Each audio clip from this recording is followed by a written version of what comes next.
Hello to all. कैसे हो सारे? So welcome to our channel Physicsia Vibe, and we are here again with a new video. We are continuing our series and lectures of integration. 5 lectures have been uploaded already, and this video is coming after a very long time. So sorry for that, and we are again here. So hope so you love this video too. So बिना कोई time waste किए हम start करने जा रहे हैं integration के साथ। और जो हमने सब्स्टिट्यूशन टॉपिक जो हमने स्टार्ट किया था उसके साथ ही कंटिन्यू कर रहे हैं, उसी के क्वेश्चंस के साथ कंटिन्यू कर रहे हैं। तो अगर आपने पिछली वीडियोस हमारी नहीं देखी है तो आप YouTube पे लिख सकते हैं, YouTube सर्च बार में आप लिख सकते हैं फिजिक्सिया वाइब इंटीग्रेशन। तो पूरी सीरीज प्लेलिस्ट ऑलरेडी बनी हुई है, तो बस आपने क्या बैठना है, कॉपी पेन लेके बैठो। 5 लेक्चर्स डले हुए हैं, साथ के साथ देखो, हर दिन एक नई वीडियो आएगी, कुछ नया ट्राई करेंगे, कुछ नया आता रहेगा रोज के रोज। तो बस ऐसे ही मोटिवेटेड रहे और स्टार्ट करते हैं।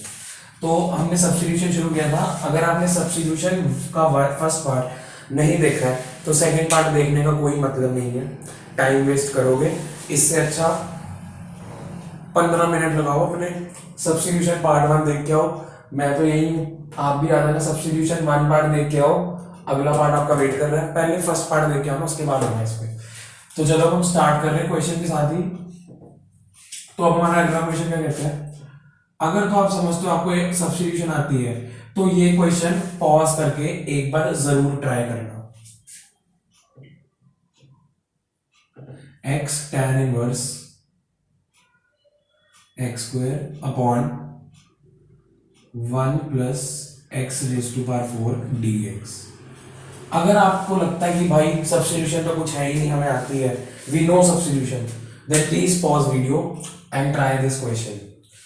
इजी है, पर फिर भी अगर आपको लगता है कि भाई ये तो बहुत इजी चल रहा है अभी, तो पॉज करो और खुद करो अभी।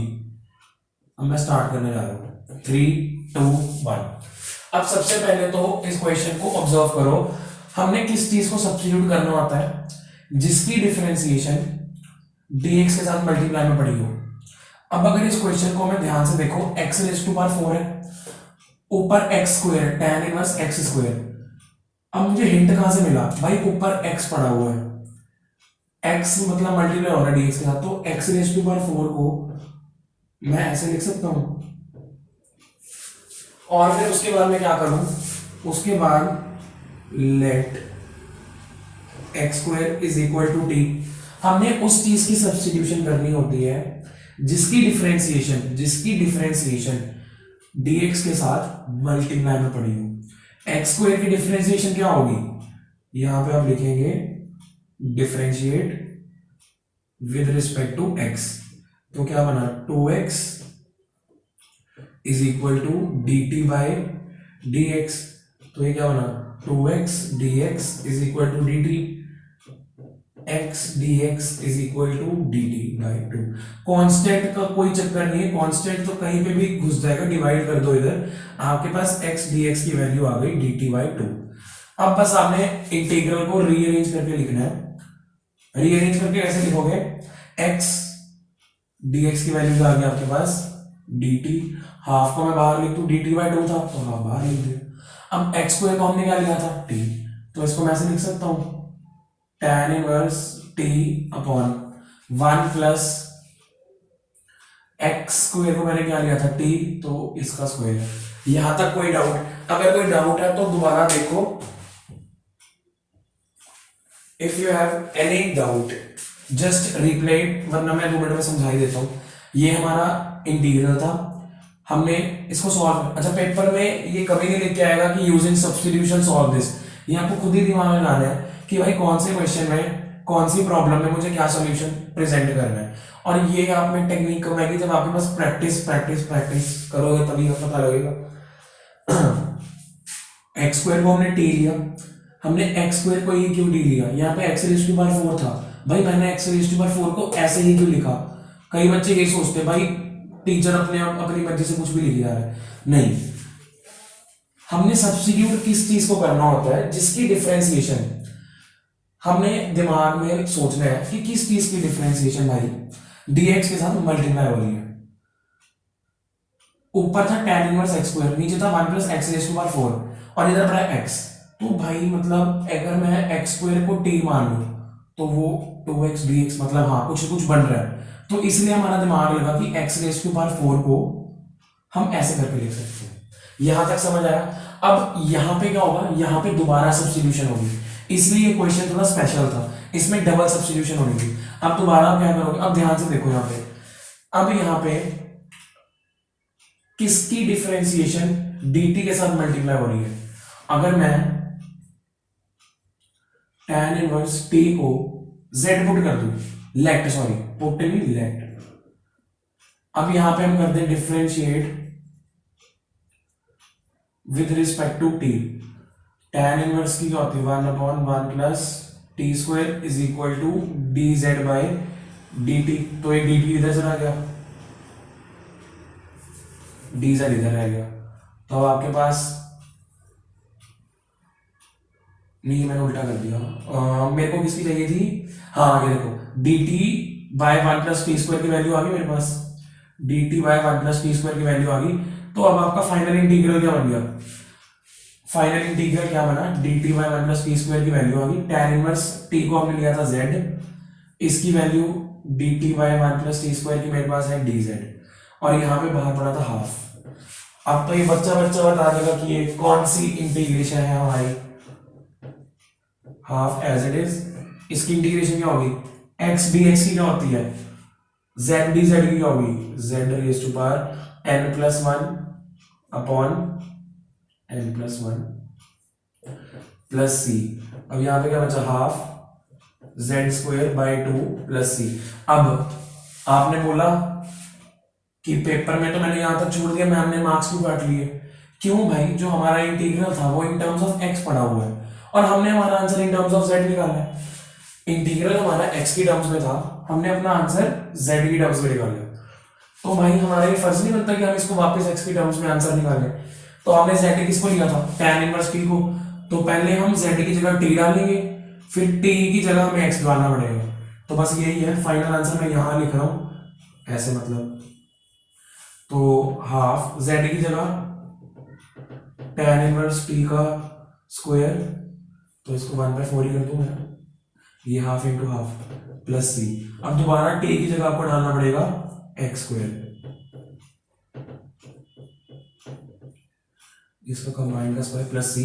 तो ये आपका फाइनल आंसर है, आपका फाइनल आंसर ये है, this is your final answer. तो इस क्वेश्चन को समझाने में मैंने थोड़ा टाइम लिया, 6-7 मिनट लगे, पर आपका इसमें बेनिफिट है, क्यों, क्योंकि इसमें डबल सब्स्टिट्यूशन हुई है, एक जगह पहले यहाँ पे हुई फिर यहाँ पे हुई। ये पेपर में प्रेजेंटेशन करने का तरीका भी बता दिया, और ऐसे क्वेश्चन मेरे ख्याल से एनसीईआरटी के क्वेश्चन नहीं है। तो इस चैप्टर की ना एनसीईआरटी, देखो एनसीईआरटी हर चैप्टर की अच्छी नहीं, +2 की, पर इंटीग्रेशन की, एओआई की, 3D की एनसीईआरटी अगर आपने कवर कर लेना तो आपका एक अच्छा लेवल कवर हो जाता है, और ये एनसीईआरटी का ही क्वेश्चन है। गिने चुने चैप्टर्स की एनसीईआरटी अच्छी है +2 में। अब इसको नोट करो अच्छे से और खुद एक बार जरूर लिख के देखना। बाकी अगर आपको कहीं पे भी कोई भी क्वेश्चन में दिक्कत आए तो कमेंट सेक्शन खाली पड़ा हो उसे भरो, कोई भी डाउट है, कोई शर्माने वाली बात ही नहीं। अगर आप ये पूछोगे डाउट कब पूछोगे, जब पेपर हो जाएगा तब। अब हम अगला प्रॉब्लम ले लेते हैं, वो सेम इसी टाइप का है, वो आप खुद ही करोगे, मैं नहीं करूंगा वो। हाँ हाँ, हमेशा यही बोलते हैं और खुद कर देते हैं बाद में। नहीं, इस बार यही आप ही करोगे।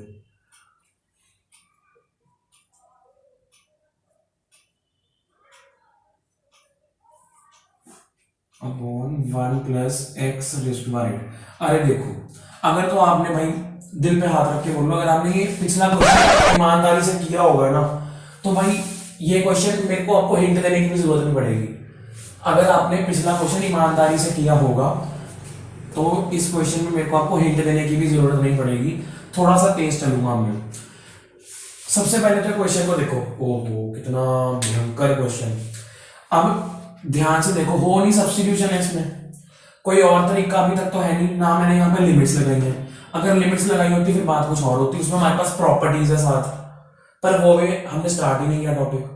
तो अभी जो हमारे पास है, जितने टॉपिक हमने पढ़े हैं, उसमें से मुझे यहाँ पे सब्स्टिट्यूशन दिख रही है कि लग रही है। अब वो आपको बताना चाहिए कि कैसे लग रही है। यहाँ पे एक्स रेज टू पावर 4 है, यहाँ पे एक्स रेज टू पावर 8 है, और इधर बड़ा x cube.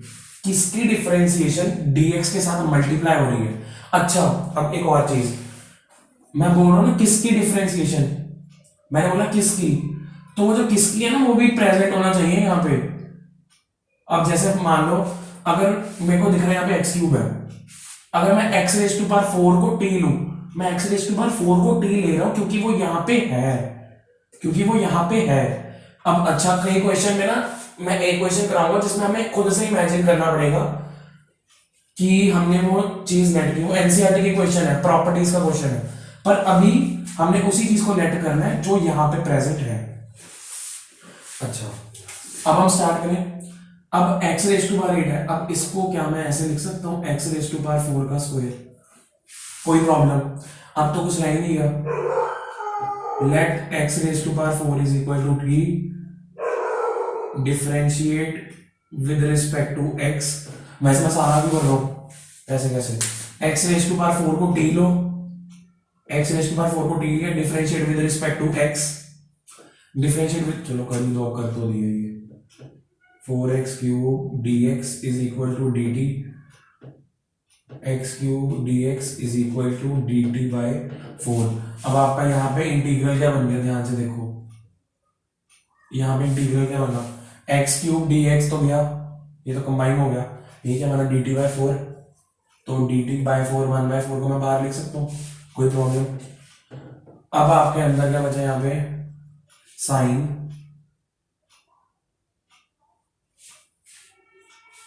tan inverse t upon 1 plus T square.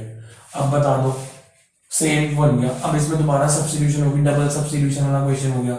अब इसमें दोबारा किसकी डिफरेंशिएशन dt के साथ मल्टीप्लाई हो रही है, tan इनवर्स t की। इसको अगर मैं z ले लूं, 1/1 plus T square is equal to dz by dt, तो वो dt इधर चला गया, dz की वैल्यू आ गई आपके पास।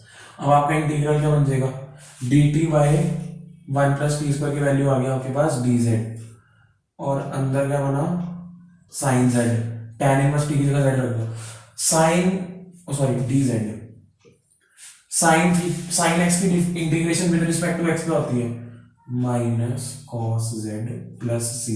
अब हमारा आंसर z में आया है, हमारा फर्ज बनता है कि हम x तक लेके जाए उसको, तो z की जगह पहले t डालेंगे, फिर t की जगह x डालेंगे।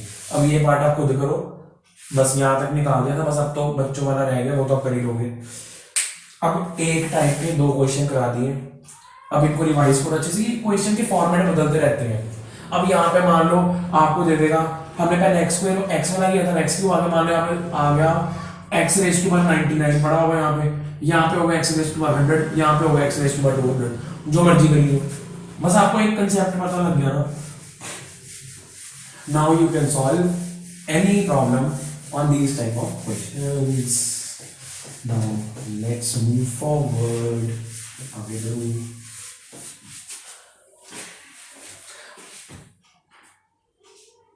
अगर आपको कोई भी प्रॉब्लम आ रही है तो आप कमेंट सेक्शन यूज कर सकते हैं, कोई दिक्कत वाली बात नहीं है। अब आप आगे बढ़ते हैं। एनसीईआरटी के क्वेश्चन है, बहुत सिंपल है, कुछ ज्यादा हॉट शॉट नहीं है इसमें।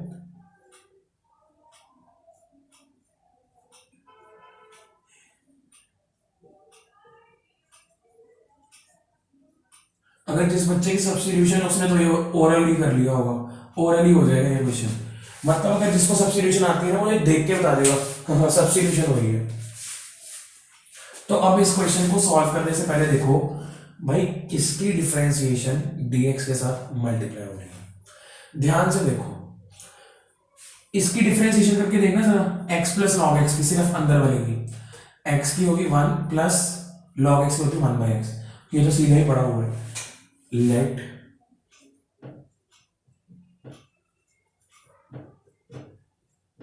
विद रिस्पेक्ट टू x कर लिया हमने, differentiate with respect to x, with respect to x करनी है हमने डिफरेंशिएशन। तो इसकी डिफरेंशिएशन जब मैं विद रिस्पेक्ट टू x करूंगा तो क्या बनेगी, 1 x की differentiation with respect to x1 plus log x की 1 upon x is equal to dt by dx। अब ये dx उधर चला गया 1 plus 1 by x dx is equal to dt। देखो अब ये इसकी डिफरेंशिएशन थी, ये इसकी डिफरेंशिएशन थी, वो dx के साथ मल्टीप्लाई हो रही है, ठीक है। अब हमारे पास ये चीज आ गई है। अब हमारा इंटीग्रल क्या बन गया, हमारा इंटीग्रल ध्यान से देखो 1 plus 1 by x into D x, ये चीज की हमारे पास वैल्यू है dt। हमने इसको क्या लिया था t। अब ये आप कर नहीं सकते क्या, ये कर नहीं सकते। अब टी स्क्वायर डी टी की क्या होगी टी क्यूब बाई 3 प्लस सी। अगर इंटीग्रेशन की बेसिक वीडियो नहीं देखी है तो यहाँ पे आप समझेंगे ये क्या कर दिया सर ने, ओ भैया ने, सर कहा टी स्क्वायर डी टी, तो इसकी टी स्क्वायर डी टी की integration with respect to T cube by 3। अब मैं बताऊंगा कि मैंने कैसे की है, क्योंकि आपने पिछली वीडियो ही देखी, अगर नहीं देखी, अगर देखी है फिर तो आप बोलोगे ये क्या बोल रहे हैं। अब हमारा जो इंटीग्रल था वो x की टर्म्स में था, हमारा आंसर t की टर्म्स में है, तो हमारा फर्स्ट ही बनता है कि हम t की जगह x प्लस log x डालें, तो हमारा आंसर क्या बनेगा।